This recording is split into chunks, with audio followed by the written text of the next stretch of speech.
Welcome to Soft Hour Library. Tonight's story begins now. Close your eyes and rest. Chapter 86. The Tale. Other poets have warbled the praises of the soft eye of the antelope and the lovely plumage of the bird that never alights. Less celestial, I celebrate a tale. Reckoning the largest-sized sperm whale's tail to begin at that point of the trunk, where it tapers to about the girth of a man, it comprises upon its upper surface alone an area of at least 50 square feet. The compact round body of its root expands into two broad, firm, flat palms or flukes, gradually shoaling away to less than an inch in thickness. At the crotch or junction, these flukes slightly overlap, then sideways recede from each other like wings, leaving a wide vacancy between.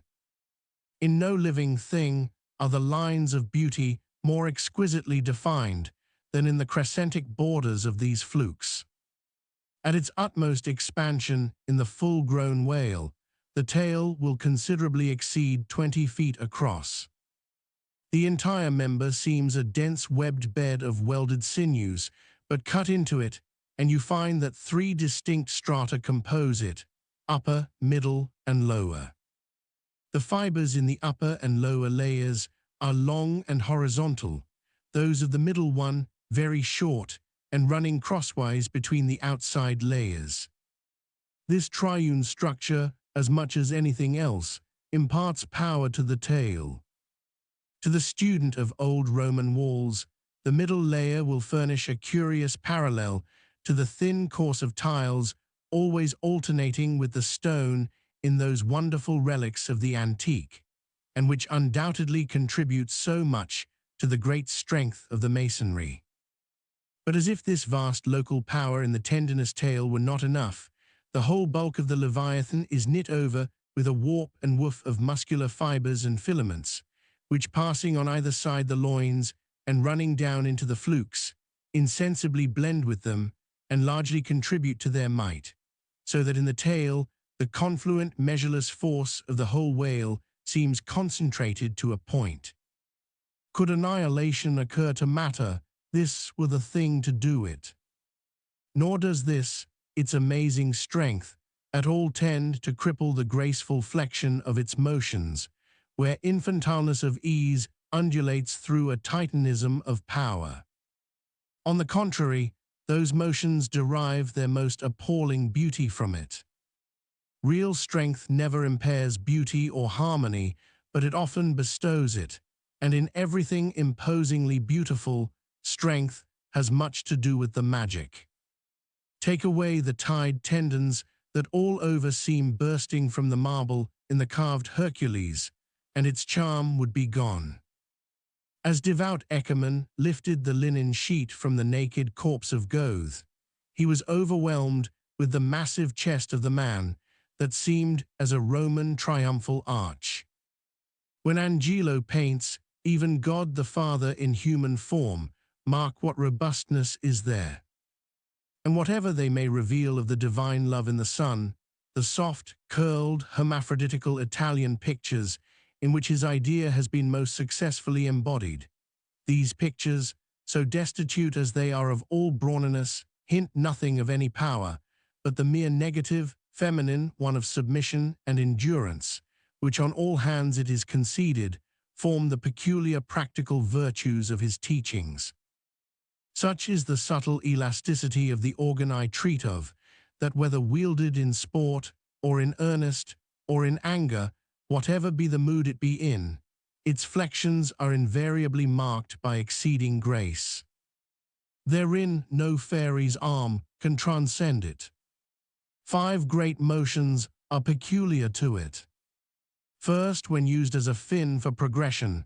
Second, when used as a mace in battle. Third, in sweeping. Fourth, in lobtailing. Fifth, in peaking flukes. First, being horizontal in its position, the Leviathan's tail acts in a different manner from the tails of all other sea creatures. It never wriggles. In man or fish, wriggling is a sign of inferiority. To the whale, his tail is the sole means of propulsion. Scrollwise coiled forwards beneath the body, and then rapidly sprung backwards, it is this which gives that singular darting, leaping motion to the monster when furiously swimming. His side fins only serve to steer by. Second, it is a little significant that while one sperm whale only fights another sperm whale with his head and jaw, nevertheless, in his conflicts with man, he chiefly and contemptuously uses his tail. In striking at a boat, he swiftly curves away his flukes from it, and the blow is only inflicted by the recoil. If it be made in the unobstructed air, especially if it descend to its mark, the stroke is then simply irresistible. No ribs of man or boat can withstand it.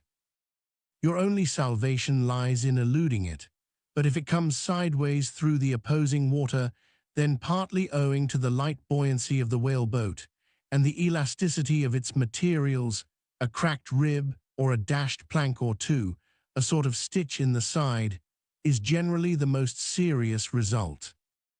These submerged side blows are so often received in the fishery that they are accounted mere child's play. Someone strips off a frock and the hole is stopped. Third, I cannot demonstrate it, but it seems to me that in the whale the sense of touch is concentrated in the tail, for in this respect there is a delicacy in it only equalled by the daintiness of the elephant's trunk.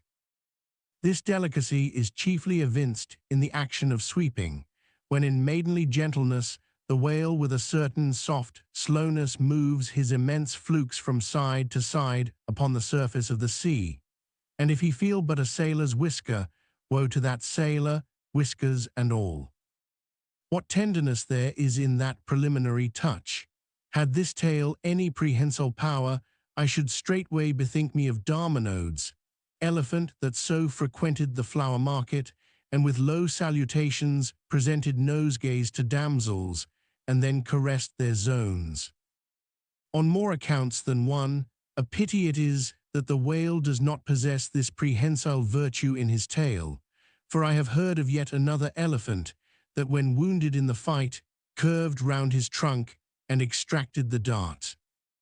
Fourth, stealing unawares upon the whale in the fancied security of the middle of solitary seas, you find him unbent from the vast corpulence of his dignity, and kitten-like, he plays on the ocean as if it were a hearth.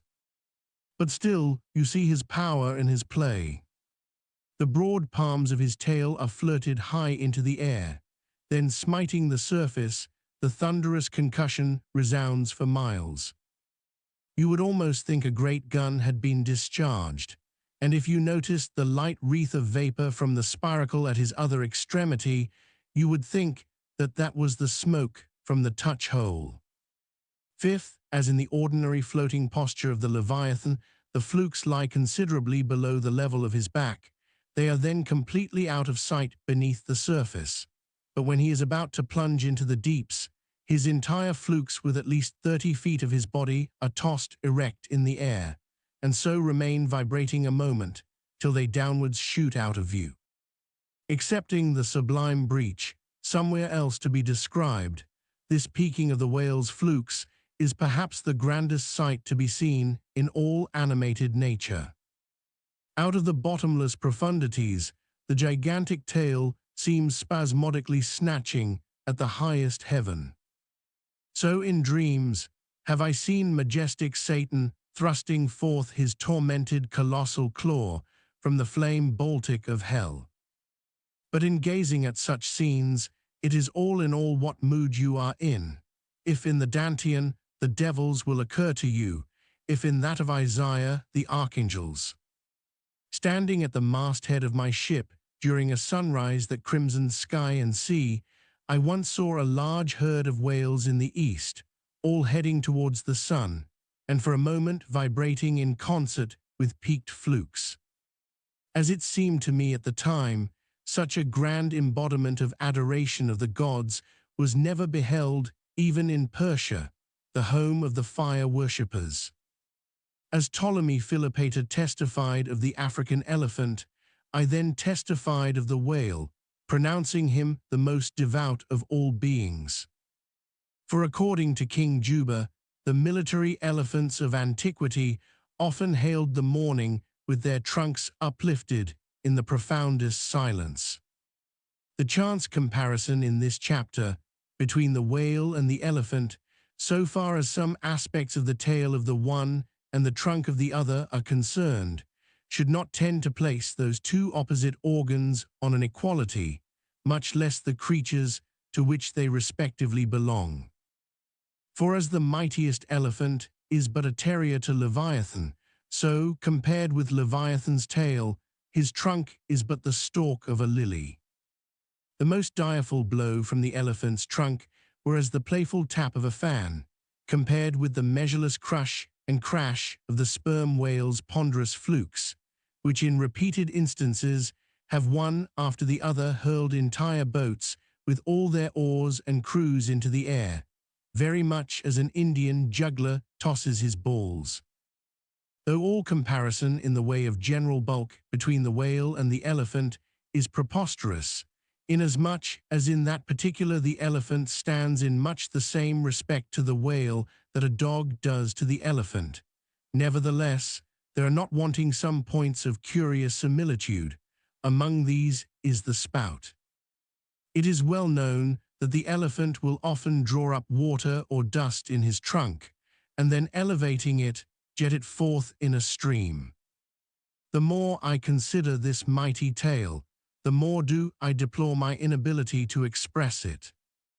At times there are gestures in it, which, though they would well grace the hand of man, remain wholly inexplicable.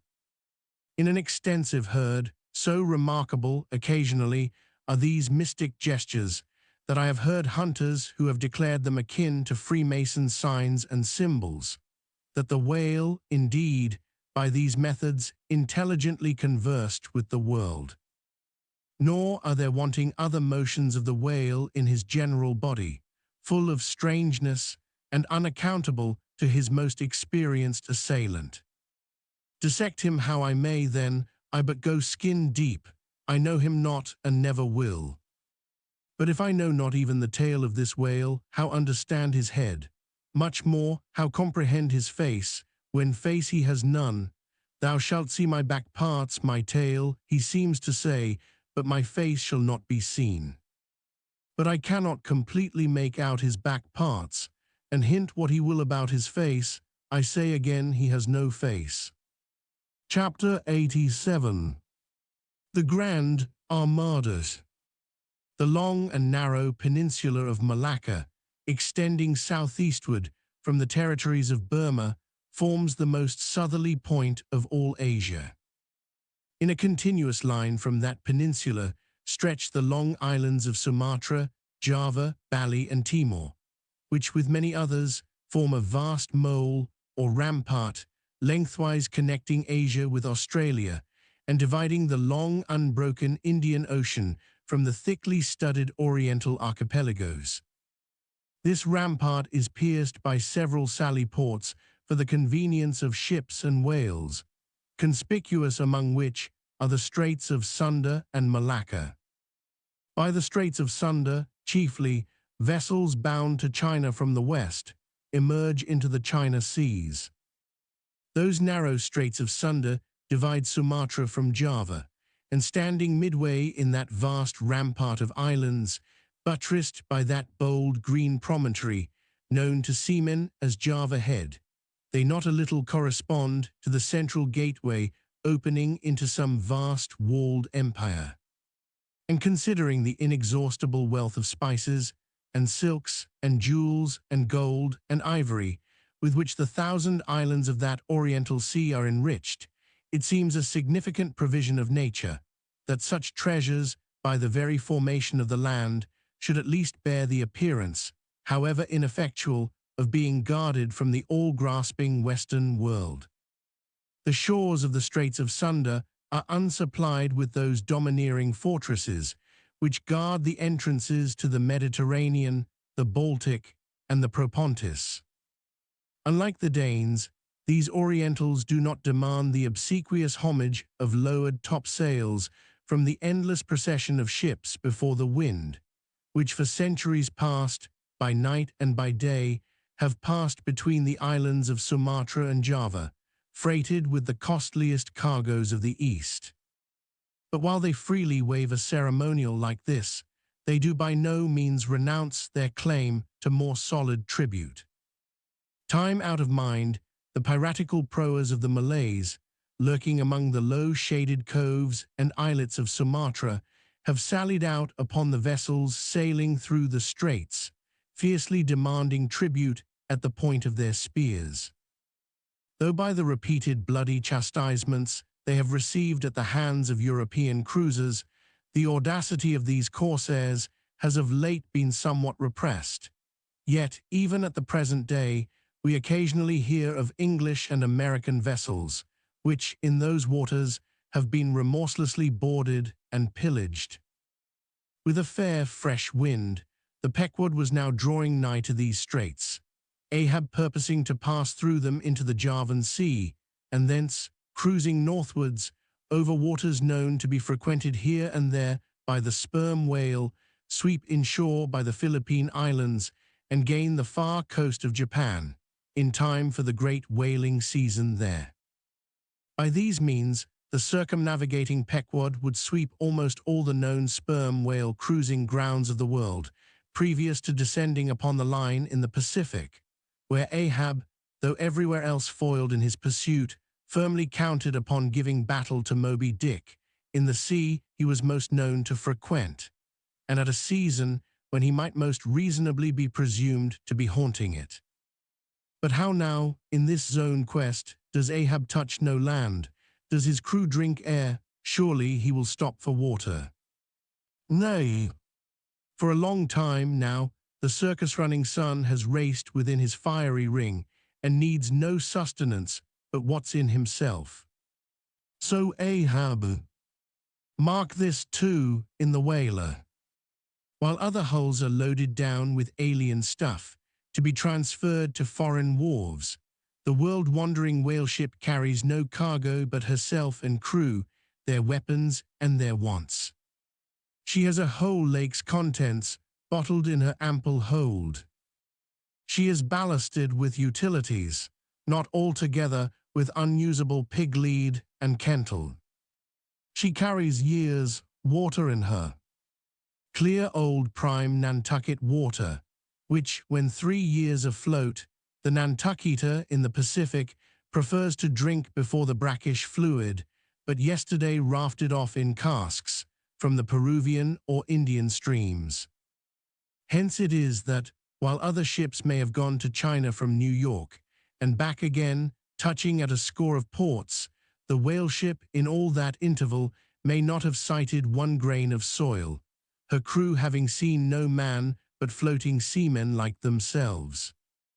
So that did you carry them the news that another flood had come, they would only answer, "Well, boys, here's the ark." Now as many sperm whales had been captured off the western coast of Java, in the near vicinity of the Straits of Sunda. Indeed, as most of the ground roundabout was generally recognized by the fishermen as an excellent spot for cruising. Therefore, as the Pequod gained more and more upon Java Head, the lookouts were repeatedly hailed and admonished to keep wide awake. But though the green palmy cliffs of the land soon loomed on the starboard bow, and with delighted nostrils the fresh cinnamon was snuffed in the air, yet not a single jet was descried. Almost renouncing all thought of falling in with any game hereabouts, the ship had well nigh entered the straits, when the customary cheering cry was heard from aloft, and ere long a spectacle of singular magnificence saluted us. But here be it premised, that owing to the unwearied activity with which of late they have been hunted over all 4 oceans, the sperm whales, instead of almost invariably sailing in small detached companies, as in former times, are now frequently met with in extensive herds, sometimes embracing so great a multitude, that it would almost seem as if numerous nations of them had sworn solemn league and covenant for mutual assistance and protection. To this aggregation of the sperm whale into such immense caravans may be imputed the circumstance that even in the best cruising grounds, you may now sometimes sail for weeks and months together without being greeted by a single spout, and then be suddenly saluted by what sometimes seems thousands on thousands. Broad on both bows, at the distance of some 2 or 3 miles, and forming a great semicircle, embracing one half of the level horizon, a continuous chain of whale jets were up playing and sparkling in the noonday air. Unlike the straight perpendicular twin jets of the right whale, which, dividing at top, fall over in 2 branches, like the cleft drooping boughs of a willow, the single forward slanting spout of the sperm whale presents a thick curled bush of white mist, continually rising and falling away to leeward. Seen from the Pequod's deck, then, as she would rise on a high hill of the sea, this host of vapory spouts, individually curling up into the air, and beheld through a blending atmosphere of bluish haze, showed like the 1,000 cheerful chimneys of some dense metropolis, disgrayed of a balmy autumnal morning by some horseman on a height. As marching armies approaching an unfriendly defile in the mountains accelerate their march, all eagerness to place that perilous passage in their rear, and once more expand in comparative security upon the plain, even so did this vast fleet of whales now seem hurrying forward through the straits, gradually contracting the wings of their semicircle and swimming on in one solid but still crescentic center. Crowding all sail, the Pequod pressed after them, the harpooneers handling their weapons and loudly cheering from the heads of their yet suspended boats. If the wind only held, little doubt had they that chased through these straits of sunder, the vast host would only deploy into the oriental seas to witness the capture of not a few of their number. And who could tell whether, in that congregated caravan, Moby-Dick himself might not temporarily be swimming, like the worshipped white elephant in the coronation procession of the Siamese. So with stunsail piled on stunsail, we sailed along, driving these leviathans before us, when of a sudden the voice of Tashtigo was heard, loudly directing attention to something in our wake. Corresponding to the crescent in our van, we beheld another in our rear. It seemed formed of detached white vapors, rising and falling something like the spouts of the whales, only they did not so completely come and go, for they constantly hovered without finally disappearing. Leveling his glass at this sight, Ahab quickly revolved in his pivot hole, crying, "Aloft there, and rig whips and buckets to wet the sails. Malays, sir, and after us." As if too long lurking behind the headlands, till the Pequod should fairly have entered the straits, these rascally Asiatics were now in hot pursuit, to make up for their overcautious delay. But when the swift Pequod, with a fresh leading wind, was herself in hot chase, how very kind of these tawny philanthropists to assist in speeding her on to her own chosen pursuit, mere riding whips and rowels to her that they were. As with glass under arm, Ahab to and fro paced the deck, in his forward turn beholding the monsters he chased, and in the after one the bloodthirsty pirates chasing him, some such fancy as the above seemed his. And when he glanced upon the green walls of the watery defile in which the ship was then sailing, and bethought him that through that gate lay the route to his vengeance, and beheld how that through that same gate he was now both chasing and being chased to his deadly end. And not only that, but a herd of remorseless wild pirates and inhuman atheistical devils were infernally cheering him on with their curses.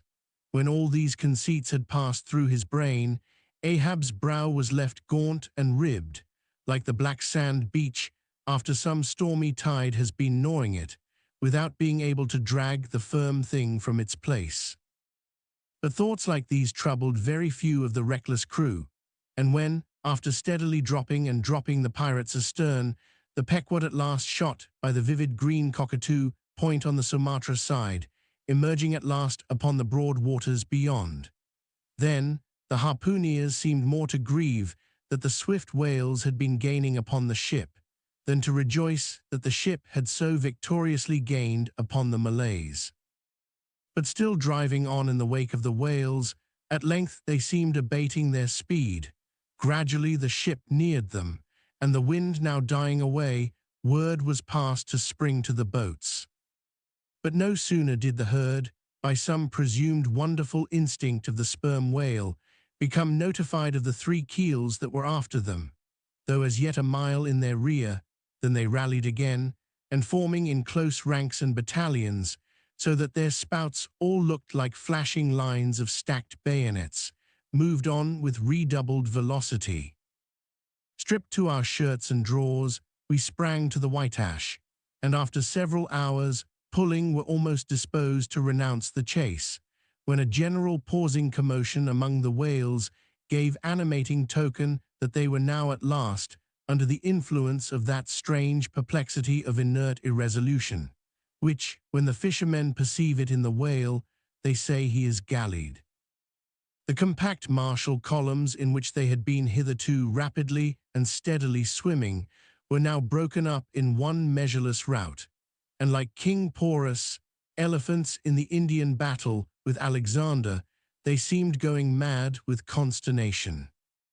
In all directions, expanding in vast irregular circles, and aimlessly swimming hither and thither by their short, thick spoutings, they plainly betrayed their distraction of panic. This was still more strangely evinced by those of their number, who, completely paralyzed as it were, helplessly floated like waterlogged, dismantled ships on the sea. Had these leviathans been but a flock of simple sheep, pursued over the pasture by 3 fierce wolves, they could not possibly have evinced such excessive dismay. But this occasional timidity is characteristic of almost all herding creatures. Though banding together in tens of thousands, the lion-maned buffaloes of the West have fled before a solitary horseman. Witness, too, all human beings, how when herded together in the sheepfold of a theatre's pit, they will, at the slightest alarm of fire, rush helter-skelter for the outlets, crowding, trampling, jamming, and remorselessly dashing each other to death. Best, therefore, withhold any amazement at the strangely gallied whales before us, for there is no folly of the beasts of the earth which is not infinitely outdone by the madness of men. Though many of the whales, as has been said, were in violent motion, yet it is to be observed that as a whole the herd neither advanced nor retreated, but collectively remained in one place. As is customary in those cases, the boats at once separated, each making for some one lone whale on the outskirts of the shoal. In about 3 minutes' time, Queequeg's harpoon was flung. The stricken fish darted blinding spray in our faces, and then running away with us like light, steered straight for the heart of the herd. Though such a movement on the part of the whale struck under such circumstances is in no wise unprecedented, and indeed is almost always more or less anticipated, yet does it present one of the more perilous vicissitudes of the fishery. For as the swift monster drags you deeper and deeper into the frantic shoal, you bid adieu to circumspect life, and only exist in a delirious throb. As blind and deaf, the whale plunged forward, as if by sheer power of speed to rid himself of the iron leech that had fastened to him. As we thus tore a white gash in the sea, on all sides menaced as we flew, by the crazed creatures to and fro rushing about us. Our beset boat was like a ship mobbed by ice isles in a tempest, and striving to steer through their complicated channels and straits, knowing not at what moment it may be locked in and crushed. But not a bit daunted, Queequeg steered us manfully, now sheering off from this monster directly across our route in advance, now edging away from that, whose colossal flukes were suspended overhead, while all the time Starbuck stood up in the bows, lance in hand, pricking out of our way whatever whales he could reach by short darts, for there was no time to make long ones. Nor were the oarsmen quite idle, though their wonted duty was now altogether dispensed with. They chiefly attended to the shouting part of the business. "Out of the way, Commodore," cried one to a great dromedary that of a sudden rose bodily to the surface, and for an instant threatened to swamp us. "Hard down with your tail there," cried a second to another, which, close to our gunwale, seemed calmly cooling himself with his own fan-like extremity. All whaleboats carry certain curious contrivances, originally invented by the Nantucket Indians, called drugs. Two thick squares of wood of equal size are stoutly clenched together so that they cross each other's grain at right angles. A line of considerable length is then attached to the middle of this block, and the other end of the line being looped, it can in a moment be fastened to a harpoon. It is chiefly among gallied whales that this drug is used. For then more whales are close round you than you can possibly chase at one time. But sperm whales are not every day encountered. While you may, then, you must kill all you can. And if you cannot kill them all at once, you must wing them so that they can be afterwards killed at your leisure. Hence it is that at times like these the drug comes into requisition. Our boat was furnished with 3 of them. The first and second were successfully darted, and we saw the whales staggeringly running off, fettered by the enormous sidelong resistance of the towing drug. They were cramped like malefactors with the chain and ball. But upon flinging the third, in the act of tossing overboard the clumsy wooden block, it caught under one of the seats of the boat, and in an instant tore it out and carried it away, dropping the oarsman in the boat's bottom as the seat slid from under him. On both sides, the sea came in at the wounded planks, but we stuffed 2 or 3 drawers and shirts in, and so stopped the leaks for the time. It had been next to impossible to dart these drugged harpoons, were it not that as we advanced into the herd, our whale's way greatly diminished. Moreover, that as we went still further and further from the circumference of commotion, the direful disorders seemed waning. So that when at last the jerking harpoon drew out, and the towing whale sideways vanished, then, with the tapering force of his parting momentum, we glided between 2 whales into the innermost heart of the shoal, as if from some mountain torrent we had slid into a serene valley lake. Here the storms in the roaring glens between the outermost whales were heard but not felt. In this central expanse, the sea presented that smooth satin-like surface, called a sleek, produced by the subtle moisture thrown off by the whale in his more quiet moods. Yes, we were now in that enchanted calm which they say lurks at the heart of every commotion.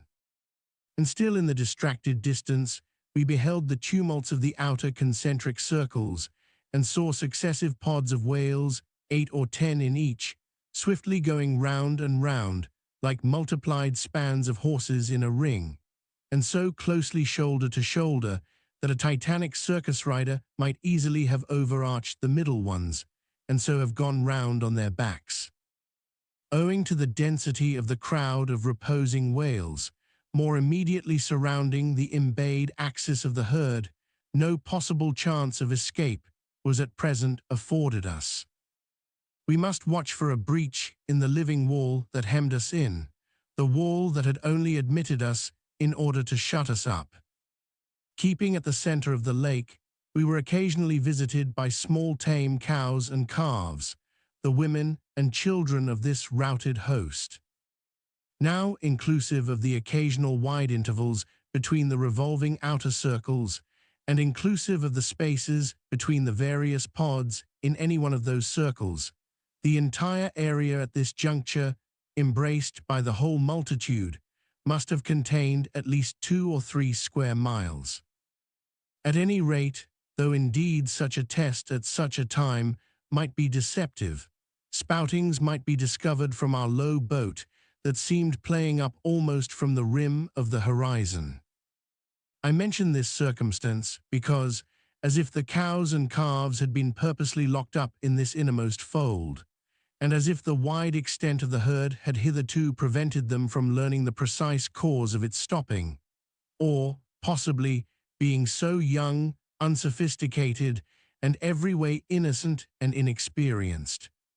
However it may have been, these smaller whales, now and then visiting our becalmed boat from the margin of the lake, evinced a wondrous fearlessness and confidence, or else a still becharmed panic, which it was impossible not to marvel at.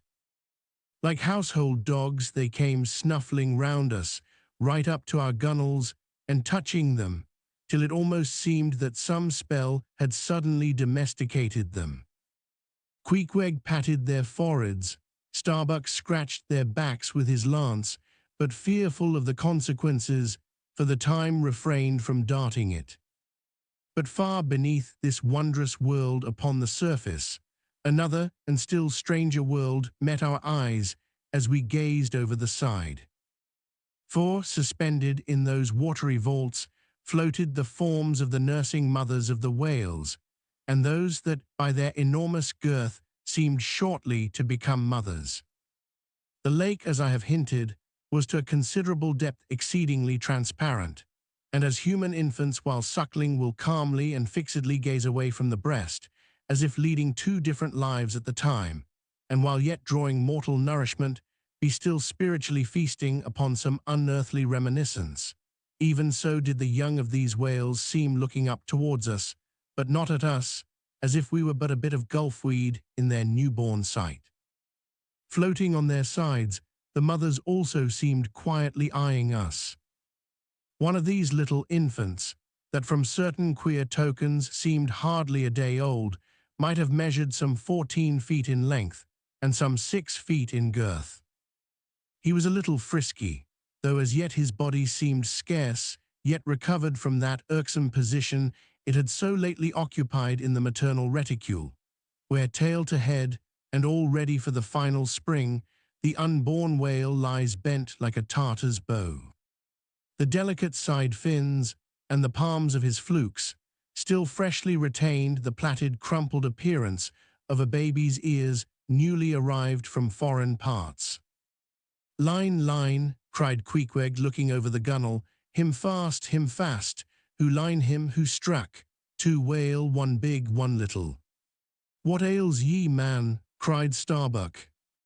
"Look'ee here," said Queequeg, pointing down. As when the stricken whale, that from the tub has reeled out hundreds of fathoms of rope, as after deep sounding he floats up again and shows the slackened curling line buoyantly rising and spiraling towards the air, so now Starbuck saw long coils of the umbilical cord of Madame Leviathan, by which the young cub seemed still tethered to its dam. Not seldom in the rapid vicissitudes of the chase, this natural line, with the maternal end loose, becomes entangled with the hempen one, so that the cub is thereby trapped. Some of the subtlest secrets of the seas seemed divulged to us in this enchanted pond. We saw young Leviathan amours in the deep. The sperm whale, as with all other species of the Leviathan, but unlike most other fish, breeds indifferently at all seasons, after a gestation which may probably be set down at 9 months, producing but one at a time, though in some few known instances giving birth to an Esau and Jacob, a contingency provided for in suckling by 2 teats, curiously situated, one on each side of the anus, but the breasts themselves extend upwards from that. When by chance these precious parts in a nursing whale are cut by the hunter's lance, the mothers pouring milk and blood rivalingly discolor the sea for rods. The milk is very sweet and rich. It has been tasted by man. It might do well with strawberries.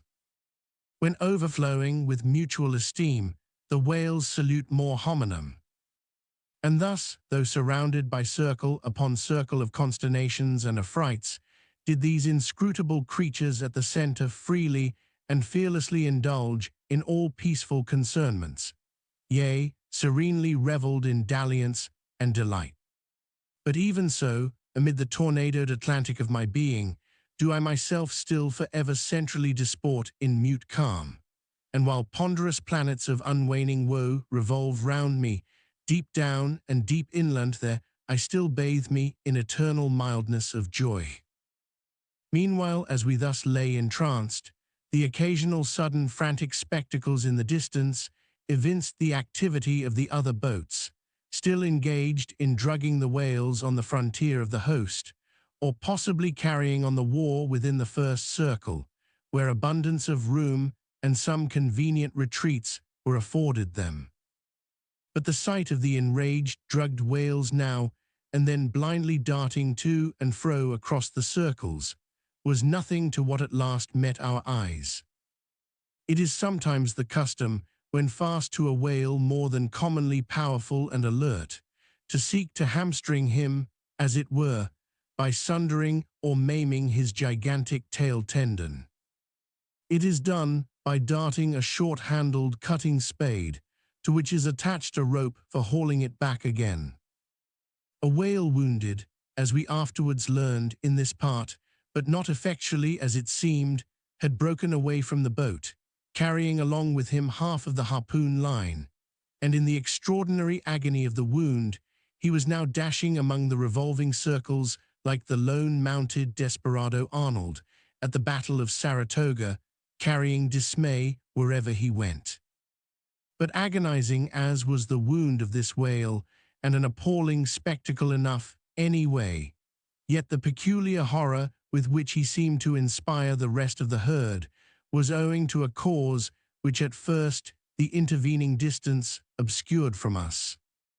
But at length we perceived that by one of the unimaginable accidents of the fishery, this whale had become entangled in the harpoon line that he towed. He had also run away with the cutting spade in him, and while the free end of the rope attached to that weapon had permanently caught in the coils of the harpoon line round his tail, the cutting spade itself had worked loose from his flesh.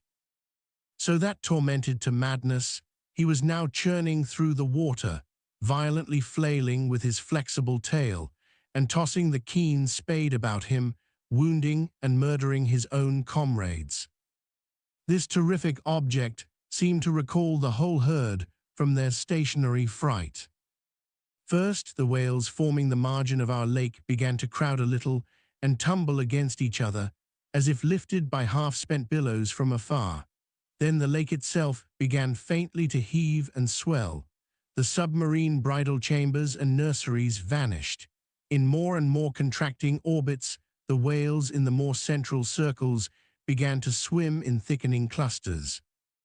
Yes, the long calm was departing. A low advancing hum was soon heard, and then, like to the tumultuous masses of block ice when the great river Hudson breaks up in spring, the entire host of whales came tumbling upon their inner center, as if to pile themselves up in one common mountain. Instantly Starbuck and Queequeg changed places, Starbuck taking the stern. "Oars, oars," he intensely whispered, seizing the helm. "Gripe your oars and clutch your souls now. My God, men, stand by. Shove him off, you Queequeg the whale there. Prick him, hit him, stand up and stay so. Spring, men, pull, men, never mind their backs, scrape them, scrape away." The boat was now all but jammed between two vast black bulks, leaving a narrow Dardanelles between their long lengths. But by desperate endeavor, we at last shot into a temporary opening, then giving way rapidly and at the same time earnestly watching for another outlet. After many similar hairbreadth escapes, we at last swiftly glided into what had just been one of the outer circles, but now crossed by random whales, all violently making for one center. This lucky salvation was cheaply purchased by the loss of Queequeg's hat, who, while standing in the bows to prick the fugitive whales, had his hat taken clean from his head by the eddy made by the sudden tossing of a pair of broad flukes close by. Riotous and disordered as the universal commotion now was, it soon resolved itself into what seemed a systematic movement. For having clumped together at last in one dense body, they then renewed their onward flight with augmented fleetness. Further pursuit was useless, but the boats still lingered in their wake to pick up what drugged whales might be dropped astern, and likewise to secure one which Flask had killed and waifed. The waif is a pennant pole, 2 or 3 of which are carried by every boat, and which, when additional game is at hand, are inserted upright into the floating body of a dead whale, both to mark its place on the sea and also as token of prior possession should the boats of any other ship draw near. The result of this lowering was somewhat illustrative of that sagacious saying in the fishery, "The more whales, the less fish." Of all the drugged whales, only one was captured.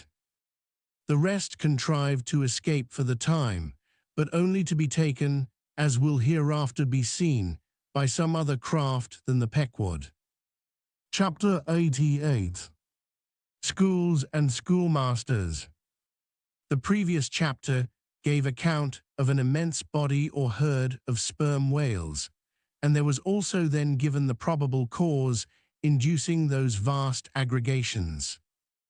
Now, though such great bodies are at times encountered, yet, as must have been seen, even at the present day, small detached bands are occasionally observed, embracing from 20 to 50 individuals each. Such bands are known as schools. They generally are of 2 sorts, those composed almost entirely of females, and those mustering none but young vigorous males, or bulls, as they are familiarly designated. In cavalier attendance upon the school of females, you invariably see a male of full-grown magnitude, but not old, who, upon any alarm, evinces his gallantry by falling in the rear and covering the flight of his ladies. In truth, this gentleman is a luxurious Ottoman, swimming about over the watery world, surroundingly accompanied by all the solaces and endearments of the harem. The contrast between this Ottoman and his concubines is striking, because, while he is always of the largest leviathanic proportions, the ladies, even at full growth, are not more than 1/3 of the bulk of an average-sized male.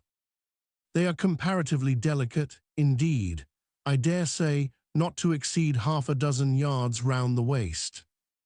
Nevertheless, it cannot be denied that upon the whole they are hereditarily entitled to en bon point. It is very curious to watch this harem and its lord in their indolent ramblings. Like fashionables, they are forever on the move in leisurely search of variety. You meet them on the line in time for the full flower of the equatorial feeding season, having just returned, perhaps, from spending the summer in the northern seas, and so cheating summer of all unpleasant weariness and warmth. By the time they have lounged up and down the promenade of the equator a while, they start for the oriental waters in anticipation of the cool season there, and so evade the other excessive temperature of the year. When serenely advancing on one of these journeys, if any strange, suspicious sights are seen, my Lord Whale keeps a wary eye on his interesting family. Should any unwarrantably pert young Leviathan coming that way presume to draw confidentially close to one of the ladies, with what prodigious fury the Bashor assails him and chases him away. High times, indeed, if unprincipled young rakes like him are to be permitted to invade the sanctity of domestic bliss. Though do what the Bashor will, he cannot keep the most notorious Lothario out of his bed, for alas, all fish bed in common. As ashore, the ladies often cause the most terrible duels among their rival admirers, just so with the whales, who sometimes come to deadly battle, and all for love. They fence with their long lower jaws, sometimes locking them together, and so striving for the supremacy like elks that warringly interweave their antlers. Not a few are captured having the deep scars of these encounters, furrowed heads, broken teeth, scalloped fins, and in some instances wrenched and dislocated mouths. But supposing the invader of domestic bliss to betake himself away at the first rush of the harem's lord, then is it very diverting to watch that lord. Gently he insinuates his vast bulk among them again and revels there a while, still in tantalizing vicinity to young Lothario, like pious Solomon devoutly worshipping among his 1,000 concubines. Granting other whales to be in sight, the fishermen will seldom give chase to one of these Grand Turks, for these Grand Turks are too lavish of their strength, and hence their unctuousness is small. As for the sons and the daughters they beget, why, those sons and daughters must take care of themselves, at least with only the maternal help. For like certain other omnivorous roving lovers that might be named, my Lord Whale has no taste for the nursery, however much for the bower, and so, being a great traveller, he leaves his anonymous babies all over the world, every baby an exotic. In good time, nevertheless, as the ardour of youth declines, as years and dumps increase, as reflection lends her solemn pauses, in short, as a general lassitude overtakes the sated Turk, then a love of ease and virtue supplants the love for maidens. Our Ottoman enters upon the impotent, repentant, admonitory stage of life, forswears, disbands the harem, and grown to an exemplary, sulky old soul, goes about all alone among the meridians and parallels saying his prayers, and warning each young Leviathan from his amorous errors. Now, as the harem of Wales is called by the fishermen a school, so is the lord and master of that school technically known as the schoolmaster. It is therefore not in strict character, however admirably satirical, that after going to school himself, he should then go abroad inculcating not what he learned there, but the folly of it. His title, schoolmaster, would very naturally seem derived from the name bestowed upon the harem itself, but some have surmised that the man who first thus entitled this sort of Ottoman whale must have read the memoirs of Vidocq, and informed himself what sort of a country schoolmaster that famous Frenchman was in his younger days, and what was the nature of those occult lessons he inculcated into some of his pupils. The same secludedness and isolation to which the schoolmaster whale betakes himself in his advancing years is true of all aged sperm whales. Almost universally, a lone whale, as a solitary leviathan is called, proves an ancient one. Like venerable moss-bearded Daniel Boone, he will have no one near him but nature herself, and her he takes to wife in the wilderness of waters, and the best of wives she is, though she keeps so many moody secrets. The schools composing none but young and vigorous males, previously mentioned, offer a strong contrast to the harem schools. For while those female whales are characteristically timid, the young males, or 40-barrel bulls, as they call them, are by far the most pugnacious of all leviathans, and proverbially the most dangerous to encounter, excepting those wondrous grey-headed, grizzled whales sometimes met, and these will fight you like grim fiends exasperated by a penal gout. The 40-barrel bull schools are larger than the harem schools. Like a mob of young collegians, they are full of fight, fun, and wickedness, tumbling round the world at such a reckless, rollicking rate that no prudent underwriter would insure them any more than he would a riotous lad at Yale or Harvard. They soon relinquish this turbulence, though, and when about 3/4 grown, break up, and separately go about in quest of settlements, that is, harems. Another point of difference between the male and female schools is still more characteristic of the sexes. Say you strike a 40-barrel bull, poor devil, all his comrades quit him. But strike a member of the harem school, and her companions swim around her with every token of concern, sometimes lingering so near her and so long, as themselves to fall a prey.